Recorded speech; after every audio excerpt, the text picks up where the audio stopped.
Good evening guys. Ngayong gabi, naisipan namin kumain ni Mrs. sa labas na lang para mabago naman yung pwesto ng aming kakainan. Pumunta kami sa bayan ng Naik, tapos yun, napasok na namin tong kainan na to. At maya maya lang ay kailangan na namin umorder. Yun guys, ito na yung in-order namin, yung crispy pata. Yan guys, saka yung hipon. Yan. Dumating ang aming in-order. Kaya, yan. Tapos merong dalawang kanin lang. Medyo, andyan na yung ano namin, yung pangontra. Kailangan kasi pag kumain ka ng mga ganito, meron kang pangontra. Yan, nakainom na kami ng pangontra. Yan guys, kakain na kami. Kaya ready na to eat. Ayan. Kaya dinadampot ko ng dapat kong kainin guys. Habang kumakain kami, ay tinitingnan ko yung balat ng pata na malutong-lutong. Itong kainin. Ayan, ang aking dinadampot ito. Ayan. Tapos titingnan ko rito yung pata. Gusto ko nang kagatin yung kanyang balat. Ayan, kinagat ko na nga ang balat guys. Masarap talaga.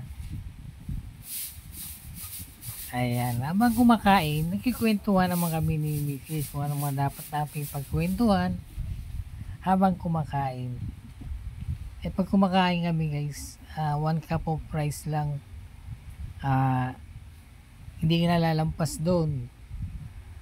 Tapos yung in-order namin, tikim-tikim lang naman yun, hindi namin maubos. Dadali namin sa aming mga apo. Ayan, pinapakita natin yung hipon. Anong pangalan ng hipon na to? Kalimutan ko yung pangalan ng hipon Ayan. Yum, kain ng kain. Oo. Kaya naman guys, boys, ano ko na ito kasi may sounds dun sa kinakainan namin. Maka-copyright naman tayo. Useless na naman yung pagbibideo natin dito kung may copyright. Kaya na binoboys, ano ko na lang ito. May tugtog kasi dyan Ayan. Sige lang, kain ng kain. Mga ano na to guys, mga alas 6 o hanggang alas 7 ng gabi. Ayan. Ayan, si Miss lagi nag-ano, kain tayo, kain. Ayan. Yum lagi Okay guys, kain muna tayo guys. Medyo nagugutom pa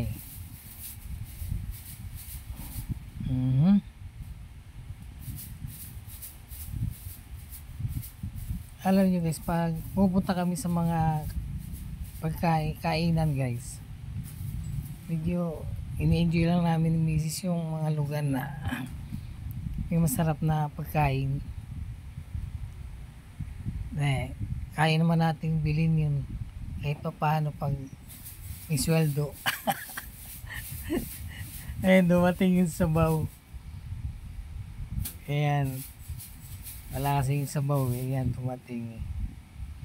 Tapos ang aking iced tea dumating na rin. Ayan, kaya tuloy ang kainan. Ayan. Minsan guys, nung pumunta kami sa Tagaytay, kaya yung kaldereta, yung crispy kaldereta sa Tagaytay, ang dami. Pag umorder ka dun, ang daming crispy pata. Dito naman, hindi naman karamihan, mga medium lang to, small. Dito pa kumain kasi kami sa Nai, malapit lang. Kung mag-Tagaytay kami, ang biyahe namin doon mga 1 oras bago kami makarating doon. Dito sa bayan ay wala pang 30 minutes. Nandito na kami. Sige lang. Kaya lang tayo ng kain. Habang kumakain, yan, inuubos ko na rito yung balat. Malutong kasi yung balat. Kaya mag-concentrate muna tayo sa pagkain, guys. Ayan. Yan, guys. Maalala ko, guys, no, mga 2 years na ako sa YouTube, pero hindi ako maangat-angat. Wala tayong magawa kung ayaw ng tao sa atin. Pero hindi naman kasi tayo charity vlogger, hindi natin kaya yun. Tsaka itong pag-YouTube ko, guys, sa personal ko lang yung mga galaw natin sa buhay, kung ano ginagawa natin pang araw-araw.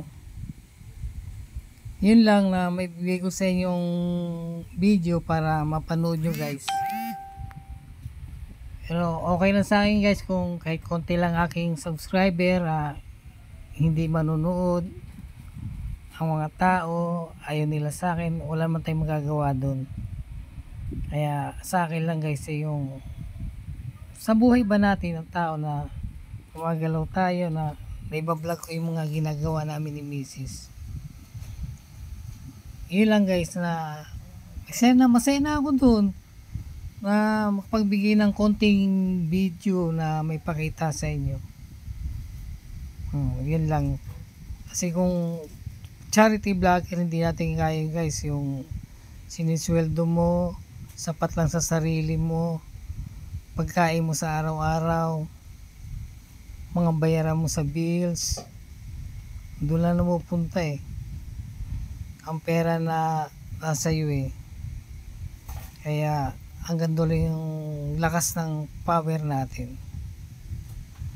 Kaya kahit pa paano, pag video pa rin tayo. Pero matagal na ako hindi nakapag video, almost 2 weeks na yata o 3 weeks, matagal na. Minsan kasi yung pinaghihinaan na tayo ng loob, na gusto na nating sumuko sa pagbablog sa YouTube, gusto na nating tumigil kasi matagal, almost 2 years na ako sa YouTube, pero nakapako na lang ako dyan sa isang tabi. Ganun lang, guys. Kahit pa paano, ibahagi ko lang mga video ko, guys, kahit sa konting paraan lang. Yun. Kaya ngayon makapag vlog ako sa YouTube, kahit pa paano nakapagbigay ako ng video. Kaya, guys, tuloy lang, kumakain lang kami uli. Okay, guys, tuloy lang pagkain lang namin, guys. Yun, malapit na matapos yung vlog ko, guys. Salamat sa viewing nyo kay Goms TV Vlog. Kung gusto mag-subscribe, salamat din po sa aking mga kaibigan, classmates, sa trabaho, sa inyong lahat, sa mga nag-subscribe, saka hindi nag-subscribe. Maraming salamat sa inyo. Okay, thank you very much. Bye bye.